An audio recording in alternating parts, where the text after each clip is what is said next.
All right, we are hearing from the first time from Jason Seaman today. He is the 29-year-old teacher who was shot as he bravely tackled the gunman at an Indiana middle school on Friday. Here's what he had to say.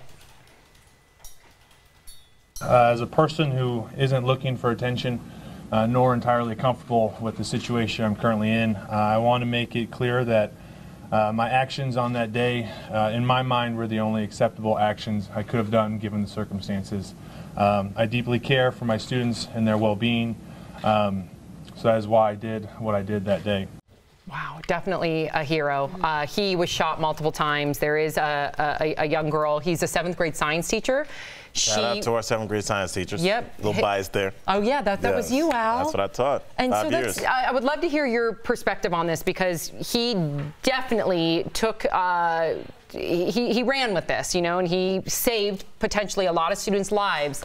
But is that the responsibility of a teacher nowadays? Is it in 2018? Perhaps it is. Or is that unfair of any of us to put on a teacher? I think what is and what should be are two different things. I mean, at this point, we've already talked extensively on this show about arming our teachers. Did you ever think we'd be there, Erica? We're talking about giving our teachers guns so they can shoot it out with bad guys. I mean, we are living in bizarro world right now where there's so many. I was looking, I know where Noblesville is. My ex-wife is from Indianapolis. It's a nice city. It's not like some kind of war-torn part of this country, but we're so used to guns being on our campuses. We're discussing like the merits of a teacher having to wrestle a gun away from a crazed student. I mean, how much longer is this going to, like, what is going to be, that should be the discussion, Erica. What is going to be the breaking point? It's not going to be for much longer that we're going to have to go back and forth, or teachers are going to have to strike and people are going to argue over whether or not it's appropriate for a teacher to walk out. I'm telling you, it's not even going to be a problem. So for those of you who are really concerned that